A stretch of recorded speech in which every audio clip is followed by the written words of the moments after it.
Damn these Biloxi blues, it happens every night. And I ain't never met a riverboat dealer that could ever be a friend of mine. I have not. The summer heat never treats me kind, it leaves trouble on my mind. Forgot to do the shake. So I'm bidding farewell, Dang, boy. putting in my notice, and I'll see you at another time. Sing. This highway does not know my name, and I don't care. No, I don't care. Heading my way for another place, and I got 3 good tires and a spare. Right to the hook right here. Just a white line gypsy getting out of Mississippi with just enough gas to get there. Low budget live, not so live from the LBL Bar and Grill. Hope all of you are doing well out there. And this is like the 3rd time that I've tried to start this podcast. I keep having technical difficulties. We got a great guest lined up, trying to make it work between his schedule and my schedule. And right now, it's just, I don't know. So we're going to try it again. We're going to try it again right now. Y'all didn't even know about the last time. I didn't even have to tell you about that, but you now know the struggle that is low budget life sometimes. And with the guest I'm having on today, he knows the struggle too. He knows the struggle too. So we'll get to that. God, I hope. We're going to try this here in just a minute. This is the podcast for Monday, December 6th. It's good to be with you, all you bunch of low-lifers out there from one end of the country to the other. It's Christmas time. You better get your crap together. Get your wife something nice. Trust me on that. Do it. Do it. And something you can get her. Tickets to the Vagabonds and Luke Duncan, December 11th in Columbia, Tennessee at the Mule House, if you live close. See how I did? See what I did there? Yeah. Bring them on out. Bring the family to the Mule House. We're going to be playing some music there, Columbia, Tennessee, if you're close. I know so many of y'all aren't, and you're like, quit talking about this, and this is the last time you're going to hear me mention it on the podcast. But we're going to be playing some tunes with our buddies, the Vagabonds, getting the band together and getting up there. And I saw the venue this week. Beautiful place. It was actually on Jimmy Fallon. Miranda Lambert and the Pistol Annies played there on Jimmy Fallon. They did their performance there for their new holiday album, new Christmas album. And I got to think that me and Miranda are now connected in some way, you know. After I step on that stage, I feel like, you know, what's up, girl? I think the triple threat, I think Marissa would be all right if me and Miranda just, you know, we're friends. Get at me, girl. Get at me, Miranda. Had a crazy week this week. Traveled out to Texas. Miranda. Been to Texas, Anyways, I had to go to Texas for some TH Marine business. Did about a 19-hour round trip, pretty quick, and back to the house. And here we are. LBL once again. Other music news, real fast. Turnpike Troubadours. We talked about it last week. Christine Fisher, if you listen every week, they're back together. This is not a drill. They're back together. They've announced a big show at Red Rocks with some other dudes that I love, Reckless Kelly, and another band, Shovels and Rope, that I love. And it's a good day for the music world that those boys are back and doing the dang thing. So we're gonna see what that turns into, and we might even get to ask them about it. What? Yeah, what? Fingers crossed. There's some things in the works, ladies and gentlemen. There are things in the works with LBL. Real quick, going to jump on these sponsors, and then we got to roll because my software is being stupid, and I've got somebody that I've wanted to have on here for quite a long time. He's had a very big week this week, and I don't want to waste any time that we could spend with him. So real quick, let's hear about the folks that make all this possible. First and foremost, Star Trine. Starbright down there in Fort Lauderdale, Florida, kicking ethanol in the teeth and making your boat look good with all the Starbright cleaning products. But Star Trine bringing you low budget live and taking care of that ethanol, getting it out of there. If you're going to store your boat for any period of time longer than 3 weeks, drop your little dab in your tank. A little dab will do you. Take care of ethanol. If your water gets hard up there, you up north, and you can put the boat up for months, you better do this. That way, when you get back out there next spring, you go to crank that joker up. She's going to fire up because the ethanol is not going to ruin it. UTVs, chainsaws, log splitters, weed eaters. I have got all that crap put up right now with some StarTron in the tank. So we appreciate StarTron bringing you Low Budget Live and the Traveling Circus. Simms Fishing Products got out on the water this week, and unbelievable day with my dad. Not fish catch wise. We had a great day, Marty D and I. 70 degrees. 70 degrees. Our bipolar weather continues in the Tennessee area, Tennessee River Valley. And got to wear a Solar Flex hoodie. Never thought that would be the case after the weather we've had lately. But needless to say, we're back out there on the water and enjoying the Simms gear like always. I have one message for you low-lifers, and that you get one life. Fish it well. Hey, they got ladies' gifts on there for all you men listening, all you women listening, all four of you. You better get your man something at simmsfishingproducts.com there for Christmas. There you go. Stocking stuffers, as they say. Something else that you can use as a stocking stuffer, even though it might break your mantle, Pro Guide batteries, 31 AGMs, and those lithiums, they won't break that mantle because they weigh half of what those 31 AGMs. You can get yours at ProGuideBatteries.com by using code LBL10 and showing your love and getting your boat the best power out there, Pro Guide batteries. And last but not least, hang the banner. Hang the banner. I'll text our guest real quick, just because we on a schedule here. Hang the banner. Express Boats, Hot Springs, Arkansas. Man, what can you say about that X21? Had it out there this week. And I just love that boat. I get asked about it so much at the boat ramps and things. And I think people, when they see the big Express logo on the side, they see the wrap truck and boat, they're like, yeah, well, you're just saying that. But I truly do. I love it. And I love taking, like my dad, he's only been in it 2 or 3 times this year, really. And he's like, man, I just love this boat. The sea deck, everything about it, man, and my whole setup. I do have my new one ordered, though, and going to get that new Yamaha show in the back of that bad boy. It's probably going to be later in the spring before I see it, and we're going to fish. We're going to fish a lot of tournaments out of that X21 starting very soon, and with the Garmin's, the power poles, the whole nine, and just really enjoying the boat, man. If you get a chance, a lot of you guys message me. A lot of you email me about the X21, taking a ride in one. If you get a chance, man, just do yourself a favor, go do it, and compare it to what you're riding around in. You will enjoy the X21, most versatile boat that I've ever been in, to say the very least. Speaking of tournaments, entered some tournaments this week. And the roster is about to be announced, and entered some more tournaments other than those Bassmaster Southern Open. So probably going to let the cat out of the bag on that one next week.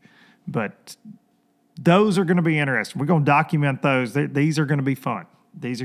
So more to come on that, and the X21 will be involved in that, of course. All right, so my guest today is a guy that I have an immense amount of respect for. Don't know him that well.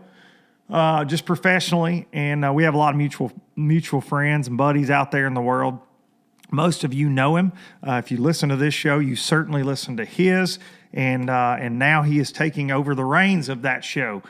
He is Mr.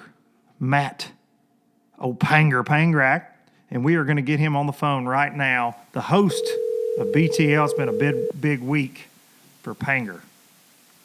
We're going to see if we can get him right here on LBL. Hello. Matt. Panger, what's up, man? How are you? I'm good. How are you? I'm doing good. Welcome to Low Budget Live, and in typical Low Budget Live fashion, it has been that this morning.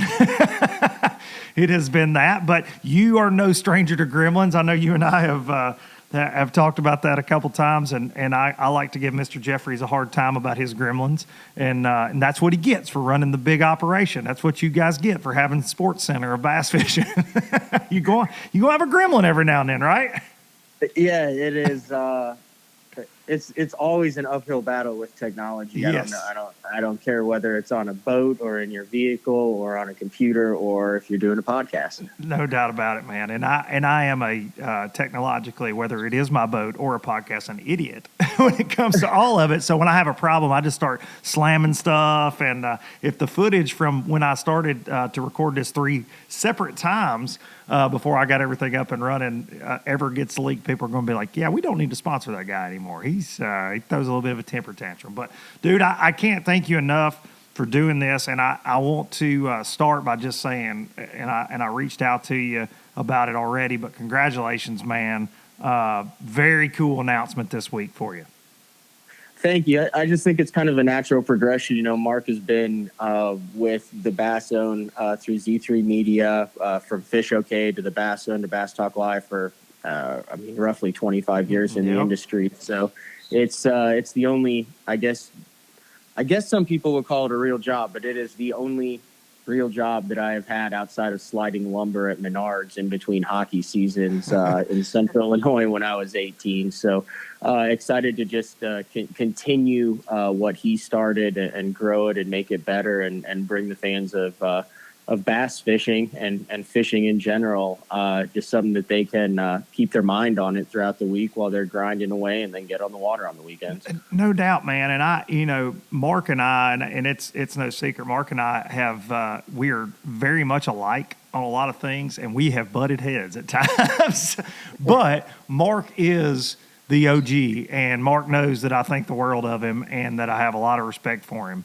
And he, he was the guy that started this medium in fishing for us. The podcast world, he was the one. And I wouldn't even call, obviously it is a podcast, but what you guys do is so different than what I do. You know what I mean? And you've been doing it a long time, but it is very different. And you guys are, you're on it. It's exhausting to me to even think about trying to do the number of shows you guys do. And I really I got anxiety. Of course, I did the thing with Mercer, and dude, I'm out on that.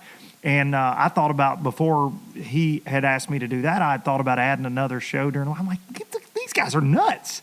I can't do it, man. And you know me, I can run my mouth, but I'm like, man, I don't know. I just have this fear of running out of things to talk about. But you guys, you do a great job in just being relevant and keeping it going, and the guests.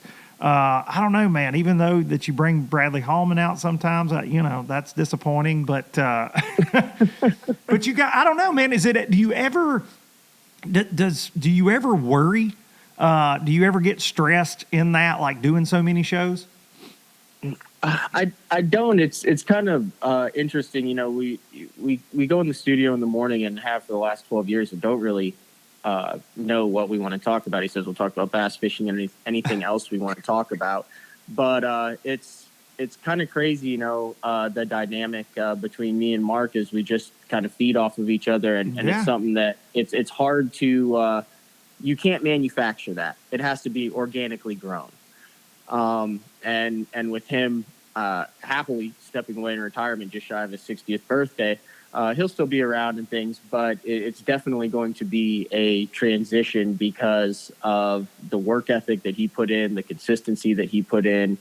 But, well-deserved. He's going to go bowling. He's going to He's coach. Definitely going bowling. He's going to teach more. He's got a lot on his plate still, but just with him, it's all about consistency and accountability. So for you in this situation now, you've got the reins.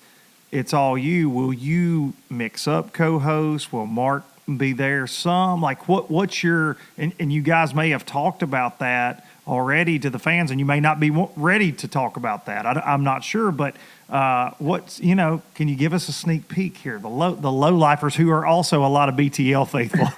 We got a lot of crossover, obviously. Let's hear it, man. What's the plan? Well, I know there's been several of the listeners that have reached out and said, man, the show's going to be different, but I'm 100% committed to the same, if not more, number of shows going forward into 2022.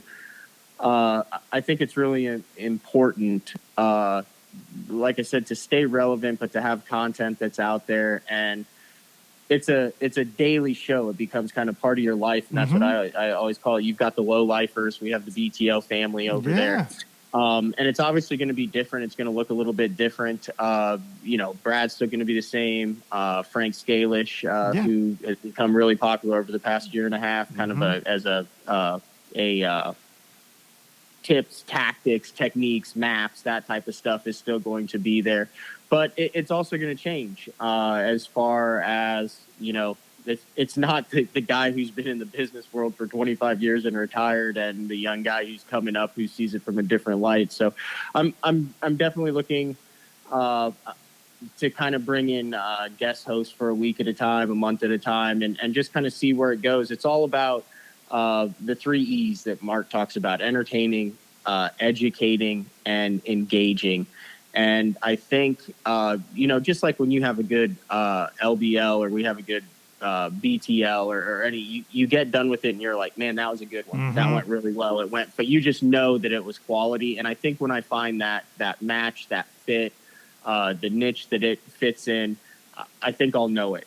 But yeah, there's definitely going to be a kind of a period of exploration to figure out how I can take what Mark has handed me and that we have worked for over a decade, and continue to provide that quality content that hits all 3 of those E's. Oh, dude, you're gonna absolutely kill it. And I reached out to Mark and I said, man, this is congrats to you on being able to step away.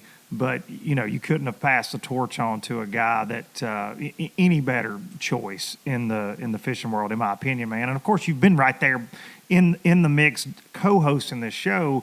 But for the fans out there, I would speak to you BTLers if you're, everybody gets in their comfort zone, I guess, is what I'm trying to say. And I've seen this year with things I've changed up and different things, like stepping away from the one podcast there.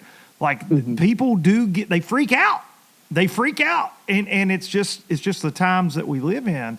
But man, I just think that you're just this just helps that BTL brand go into the future that much further, man. And you're one of the hardest workers in the room. Like, it's just, I've ran into you over the years, whether it's covering events for Bass Zone, for College Bass Zone, that kind of thing. You're just, dude, you're a grinder, but you're also an incredible angler. Looking at, making the Federation National Championships, had a chance at the elites this year, right there in the mix in the overall. What will you do now with this full-time, and it's always been full-time, but now this is quote a full-time gig. Are you still going to play in the Opens? Are you still, because I read a quote from you. You said you want to be a media guy that makes the Classic. That's still, that's a goal for you. Is that something that you're still focused on? Yeah, that quote was probably from one of the Bass Nation. It was. Yeah, it was. I fished, I would imagine. Yep. And, as well as anybody does, that time kind of changes things. Yes. and I'm fishing all 9 Opens again. The deposits are in. I have a great sponsor lineup for that. I really enjoy that. That kind of gives me something to drive and push for, that I wake up every morning. And of all things, so we did an interview probably about 5 years ago when all this was going down with Boyd Duckett. And Boyd was sitting in his garage, and he was getting ready for the season, and he said one thing, and it really resonated with me, and I've taken that with me. And he said, if you can do one thing every day to get prepared for the upcoming season or your next tournament, just one thing. He said, whether it's sitting in the boat, working on your jigging spoon box, or whatever it is, if you can just do one thing, that keeps you present, keeps your mind in it, and you'll be better prepared for what's going on. So I'm still doing one thing every day to get ready for all 9 of the Opens. And yeah, it's a full plate. But if you really look at the guys who have made careers in this industry, and there's you and I are great examples of that. There's a number of ways to make careers in this industry. No doubt about it. And none of them are easy. But if you look at the guys that are at the absolute top of the ladder, you're talking your Jacob Wheelers, your Brandon Poliniks, KVDs, Skeets, Edwins, Ikes. The fishing is an element of who they are. It's the car. It gets them where they need to be, Yes. but they're all very diversified. They all have, Edwin has the pecan farm and his YouTube channel, and Brandon's got his YouTube channel, and Wheeler. They all have their fingers in different things. Ike is probably the best example of that. I mean, For sure. He can get up in the morning and put Ike and Ellie socks on, drink his Ike and Ellie coffee, and go down and do a podcast with his Ike and Ellie tackle and all that. So, my goal, I'm 100% dedicated to the Opens, and I think over the past 2 years of fishing the Opens, it's kind of added a different element to BTL to have some real skin in the game. And I was at every single Elite Series event from 2008 to 2018, and did the FLW tour for a couple of years, covering all of that. Was media for the PA. I've literally covered it and been there and done it all. But as it evolves, I think that why can't I strive and try to make the Elite Series and continue with BTL? I've seen what Mark's been able to do through coaching and teaching and the podcast. And there's a lot of time management issues, but for your sponsors to be able to check more of the boxes, and then, man, like self-fulfillment. Like, yes, that's what I was going to say. Yeah. To do, and that's important it's in huge, being able to not get burned out, man. And if that's what gets me going every morning, So the toughest challenge now is combining a lot of education from running the business to the technology aspects to managing fishing the Opens. But I promise you, on Toho in February, that along with BTL will be my focus, and I can't see why I can't do it all. And as the year goes on and it progresses, we'll reevaluate how it goes. But I'm 100% committed to the same number of shows, to BTL, to growing that brand while simultaneously chasing this crazy dream. Dude, I just think that makes the show better. Like you said, I think it adds so much to it. And I know I've kept up with you on the Opens. I mean, it's just through videos, through your posts, through the show. I just think it's an incredible thing to do both. And it's the same for me. I had Christine Fisher on last week. We were talking about it. I did get burned out on the FLW tour a little bit there towards the end, and it was just from having so many other things going. But then after sitting out 2020, I was like you said, the self-fulfillment, man, this is all I've ever wanted to do since I was 12, is making a living in this industry, whether that's being Hank Parker or being Kevin Van Dam, right? And obviously I'm neither.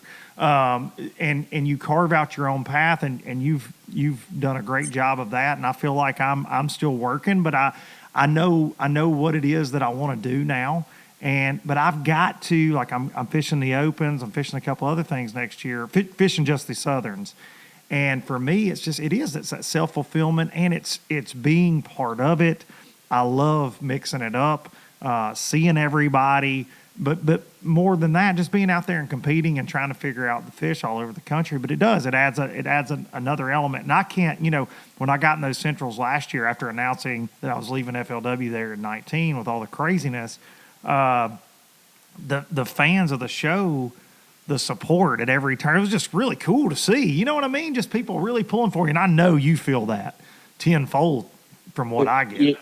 Yeah, for sure. It's awesome to see, genuine support for you while you're out there on the trail. I mean, it's even just, you just get off the water. Like at Smith Lake, I got off the water on that second day, and that's where it kind of really dinged my chances. I had a good first day, and there was a dude with his foreign exchange student. It was like his 8th foreign exchange student that I'd had, and they were waiting for me at the ramp, and he came up and he goes, "Hey man, I know you had a bad day." He's like, "But I got you this pocket knife, and here's a pocket knife for Mark, and I really appreciate the show." That's awesome. And that just little things like that, reaching out on social media, the direct messages. Like, I mean, if you think of it in all reality, there's very few people on earth who genuinely want to see anyone else succeed. It's just human nature. Everyone has their crap going on, everything that's going on. And it's one thing to have a lot of people just like, "Oh yeah, good luck," what it is. But I think we're in a unique medium in the podcast podcast and specifically the YouTube. I'll just stick with the podcast realm because the listeners of your show, the listeners of Bass Talk Live, they're deciding, they're choosing to include us in their lives. Mm-hmm. It's not something that they're forced upon. It's not something that they come across. They have to come seek that out and make a conscious effort to follow it, to become a part, to become emotionally vested in it, to get joy. And it becomes, I believe, kind of the soundtrack part of their life. Mm-hmm. Maybe it's a stress relief. Maybe it's just something like, oh, you know, you hear your theme music or you hear BTL coming at you, Yeah. or any of that on their way to the lake, and that kind of becomes part of who they are, just like kind of that fan interaction, kind of, and the messages become part of who we are. So I think it's really cool and a side effect that I never saw coming and never thought to have so many people that are out there that are actually, you know, kind of genuinely rooting for you and wanting to see you do well. And man, I read and I go back and reread, especially during difficult times. Those guys who just reach out on Instagram and you go in and you know, they're not even on your friend list and they're in the message request and it's like, hey man, you know, big fan of BTL, blah, blah, blah, this, really appreciate it. And I'm really pulling for you.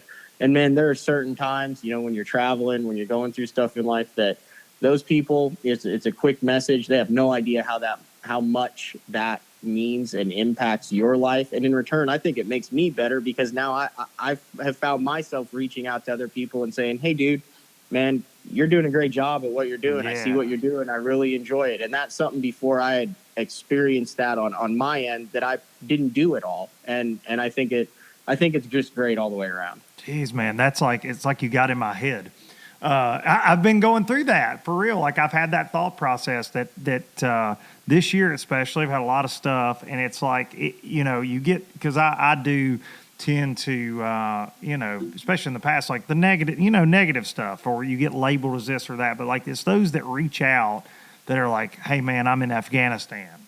And this gets me through, and I'm like, you're like, what? My fishing pocket? You know what I mean? Like, and I'm like, dude, this is so cool. That's so special. And I have folks reach out on a daily basis, just like you do. And it's astonishing to me, and it's very humbling. And it gets you through those days, man, where you get, you know, whatever's going on in life. It really, it's so cool. And you feel like you know them, right? And they definitely feel like they know us, but at the same time, like some of these folks we never have the opportunity to meet, and but it is a special world we find ourselves in, and I see. Listen, I have had BTL requests since I started this 4 years ago. Of course, know you guys, but it's like that's always a weird one for me. Yeah. And I say this as like, you know, I did BTL. It's been many years, but I've done it, and it's like for me, like I'm nervous today. I was thinking that going on. I was like, dude, like they got, you know, Matt's like, he's in a damn real deal studio, and I'm just sitting here in the garage and my crap's not working, dude. I'm like, I'm shook, even though like we're around the same age. And I'm like, dang man, I don't want to interview this guy. Like he's doing what I'm doing. Like I want to do a good job. So, but so much crossover in our world, and it's just so special, that loyalty. And man, I said something not long ago about another podcast, and it was not you guys, and my comments were like, are you talking about BTL? Are you talking about BTL? I'm like, no, I wasn't talking about BTL. Stop, calm down. And then Mark texted me. I was like, Mark, put the gun away. Like we're good, because that's one thing about these fan bases, man. They're super passionate, but that comes from like your passion and Mark's passion. Like right. If you've ever met Mark, and the folks that listen to the show, even if they've never met him, they feel like they have. That's Mark all the time, man. He is super passionate, super outspoken. He's going to tell you what he thinks, and I think that's why the fans are the way they are, for sure. On both shows, on all the shows, there are a lot of great fishing podcasts out there, and you know, I think you and I are both just proud to be in it, and able to be, you know, relevant in it, and have folks that do reach out. So I've got to ask you this: what is your favorite Mark Jeffries story? you personally, a Jeffries, this is like a going away retirement. Like you're getting up to give a speech. Do you have one for the folks out there that's just like something he said to you that you're like, okay, or just a situation? Yeah, I got a good one. So I started interning for Mark straight out of college from the University of Oklahoma. So I actually interned with him my junior year, and then Pete Robbins was like writing for the Bass Zone and stuff, and he had some stuff where some articles hadn't come through. It's just weird how this works. Like I played hockey. I ended up in Oklahoma to play hockey. We started the fishing team, and so long story short, so I'm an intern. There's a couple articles that needed to be written. I'm like organizing photos of guys and stuff, and I was doing it for college credit. And so I wrote a couple articles, and he realized, oh, this kid's mom's been an English teacher for 30 years. and so it worked out because the Bass was doing a lot of content then. But I'd say probably 4 or 5 years in, it's hard to kind of stick in this industry and stay in this industry, whether you're a fisherman, whether you're on the media side, whether you're in the business side, the company side, whatever. And I had not really talked to anybody about moving on because I was just happy to be in it, kind of establishing it, get my feet wet. I was still kind of in the holy cow phase. This is actually happening. And he had somehow heard through the grapevine that I was going to get a job request for another company, something else in the fishing industry, right?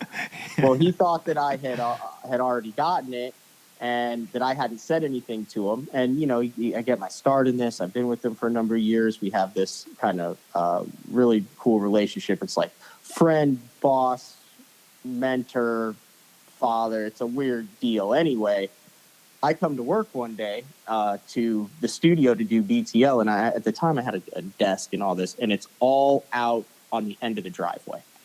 And I'm like my computer, and it's all set up, like my computer, the desk, everything on the curb. And I walk in, and I'm like, "What's up?" And he's like, "Oh, nothing. That's your stuff, man. You think you can just go on and just take other jobs and stuff and not say anything or even talk to me about it? There's your stuff. Go do it. Go have a good career." And I was just shell-shocked because I had absolutely no idea what he was talking about. And I'm like, "Mark, I don't know what you're talking about." And he's like, "You're doing all this stuff behind my back, wouldn't leave and all that." And then, like 3 days later, I got a call to be like, "Hey, man, we have this opening. Are you interested in this?" And it clicked, and it all made sense to me. He had kind of heard through the grapevine it was going down, thought I was going behind his back to do some stuff. So, yeah, that was the day I showed up to BTL, and my desk, the studio, everything was set up on the curb. Absolutely classic Mark Jeffries right there, I feel like. Yeah. He shoots from the hip, man. I am very much like him. I just remember I was shocked. I bet. Shocked. I was like, what is going on here? That is incredible, man. I like that. Like I said, he and I in our go rounds, and that's my favorite part about Mark and I and any headbutting we ever had. Is, I tell him, and he tells me. You know what I'm saying? Like it's all out there for the most part. But my favorite Jeffrey story, and I've told this on the show before, but he called me right around the time like the MLF stuff was just real crazy in life and all that, and and I had done a show after one of their events, and I was talking about an angler and something he did, and I'm not even going to talk about it today because I'm not opening that can of worms again as far as just right now because it's been like 2 years ago anyways. And Mark called me, and I hadn't heard from him for a while, and it was after the episode had uploaded on a Monday, and it's like Monday around lunch, and Mark calls. And he's like, "Hey, man, hey, I just wanted to let you know we had that angler on today, and he cleared all that up. And we had this conversation about it, and I was like, oh, okay, cool. Well, I recorded yesterday, and I didn't listen to the show this morning, and, whatever. But I'd already, kind of said my piece, and I was like, you're not changing my mind. So we kind of had that conversation. I was like, this is kind of what I think about it, and I know a little bit about it and whatever. And so we had this and I was kind of educating Mark up on some stuff. He's like, really? I'm like, yeah, man, that's kind of, what I know. And we're talking, and then just out of the blue, because he's 90 miles an hour, he goes, "Hey, what kind of recording software do you use?" And I thought, now wait a second. Jeffries, who has this setup, this, the OG, he's the guy. He set up Ike Live. He's done all this. So he's like fixing to ask me what kind of, I'm like, I mean, why do they want to know? I'm going through all these thoughts, but I'm like, well, this is what I use. And he goes, oh, you are low budget then. It's my favorite thing. Listen, I laughed and I was like, thanks for calling, Mark. And he goes, anytime, buddy. And it was just like, that was it. But it was, and I've got several more, but like that one was just the one where I was like, and I was torn between this place mentally. It's like you said, like I was shocked that he was asking me. And I thought, I mean, is he setting me up for a punchline? Is he like genuinely, does he think, oh, well, that sounded good, I want to know? And I was like, there's no way it's that. But I'm having this internal dialogue where I'm going back and forth, and then he hits me with, oh, you're not even low budget or whatever. It is low. I think he said it was either, oh, you are low budget, or that's not even low budget.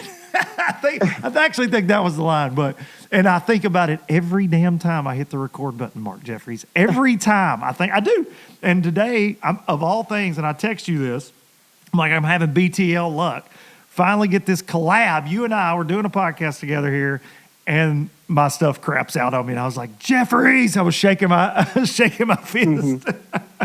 And that's one of the biggest learning curves in this whole thing. And I think that what is underappreciated about the product that Mark has been able to deliver is the fact that there is no producer, there is no, it's Mark. It's him. So, yeah. And someone says, hey, this episode only uploaded 18 minutes, or something goes wrong on the platform or anything. Like what the people see is him talking and punching buttons. And when he fell and had his injury, I ran it for 3 or 4 shows, and man, the multitasking and the depth of understanding that you have to have for the technology to actually be able to do that and seamlessly is incredible. And yeah, there's ways you could probably streamline it more, but what the listeners don't see, and what I've kind of gotten a glimpse into, and one of the things that I know is going to be on my plate are the times when I come into the studio at 6:30 or 7 in the morning to do a couple of hours of prep for the show, and Mark's been up all night because there's an echo on one of the lines, yep. or he can't figure out how to do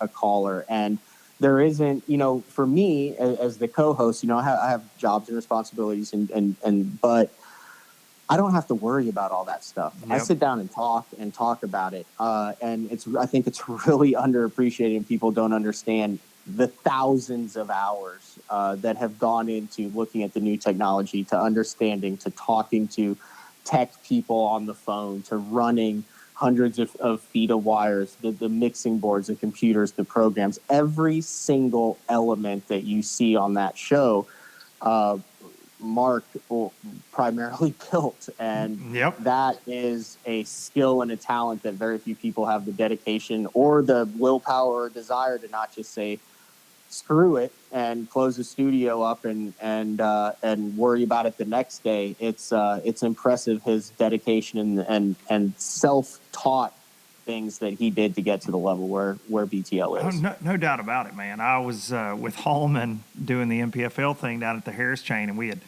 rented this little car. We're heading from the Orlando airport into Leesburg, and Mark called. And we had been, Hallman and I are, music nuts, and Hallman had taken over the Bluetooth, of course, and he was like, because I would never argue with that big Okie sucker.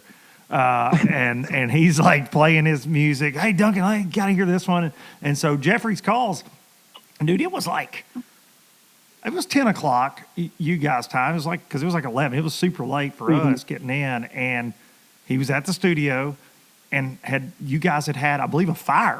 Like something caught on fire. Yeah. And one of the monitors. Yeah, it was a monitor. Yeah. And he was like, Brad, and he didn't know I was in the car at first. And then I was like, just spray it with a fire extinguisher. That's what I would do on LBL. And he's like, oh no. And and so we talked for about 45 minutes going up the road, and he was just he was in there and dealing with that. And I thought, and look, man, I'm a one-man band here, but this is, I do it here at the house, and, I spend 2 or 3 hours on it and I'm done. And that's just the realities of it. But at the same time, I do feel that pressure where, like today, having those technical issues, trying to get you lined up on the phone, and we had a time, and dude, it's so frustrating for me because I don't want to just not have a podcast because my crap fails. You know what I mean? And it's so random because I try to be as consistent as I can, and I feel like I owe it to the folks that enjoy listening. So to his credit, like being able to figure that stuff out, because I just know the stress of that, just that when things go wrong. When we've tried to do our live events, like at the Classic the last couple of years, we've had issues. I tried to do a live podcast from the Express Boats booth this year at the Classic. It's a nightmare. It's a nightmare, man, setting up all that stuff. Of course, that's a little different environment than the studio, but still, like the live element of what you guys do, no thanks. This show started as low budget live, and I finally got to the point I'm like, you know what? Low budget, not so live sounds a lot better. It's for stress levels, man. It's incredible. So I hope and pray you don't have those issues. We all know those gremlins do tend to pop up though. But I know you're cool, man. You'll figure it out. No doubt about it. You're definitely going to have those issues. The way I'm looking at it is you have to look at it just like you fish a tournament. You blow up a edge and you swing a your electronics. Something doesn't work. You can't just say, oh, well, this day's over. Like, you still have to go out and still have to do it. So, like I said, as long as you're dedicated to it and you don't give yourself the option to fail, you don't give yourself the option to give up, the listeners, the viewers, they understand that it's not always going to be perfect, but as long as you don't give yourself that option, I think that's kind of how you have to look at it. No doubt, man. No doubt. Well, dude, I think that this is a good thing. I'm proud for Mark. I'm proud he's getting to step away. And it's good to see. I was actually talking to somebody about this earlier this week. It's good to see, and I consider myself a young man at 38. Damn it, I don't care what anybody thinks about that. Much to my kids think that I'm an old man, but I'm not. even though I've got the gray beard. But I think it's good to see the progression in our industry, man. Because the reason folks typically don't get out of this industry is it is a lot of fun to work in, even though it's stressful. But you see that even on like the sales side of it with different companies. I mean, how many dudes like they're in their 60s and 70s and they're still out there hoofing it? I mean, look at Pro Fishing, for the love of God. Rick Clunt, these guys, they never truly step away, A, for a love, and B, for a necessity a lot of times. I think you would agree. Like, they got to keep the bill. Look at Jimmy Houston, just out there just killing it still, rolling. These guys, they never step away. But it's cool to see guys in our age range really starting to make a push in, man. Like it really is. And of course, you've always got the young guns coming up in the tournament trails, the elites, PPT, and things. But I think it's very it's cool to see, man. So my hat's off to you, and I look forward to the Panger era of BTL. Thanks, Luke. I really appreciate it. Thank you for having me on. Hey, you're welcome, man. And I'll see you at Toho. A couple months away. Yep. Pray for no cold fronts. Please, no cold fronts. All right, man. Thank you so much. Thanks, man. Thanks, Matt. All right, there he is, Panger, the one and only, right there. BTL's new host. It's going to be interesting, man. Matt is a guy that I've talked about it on here before.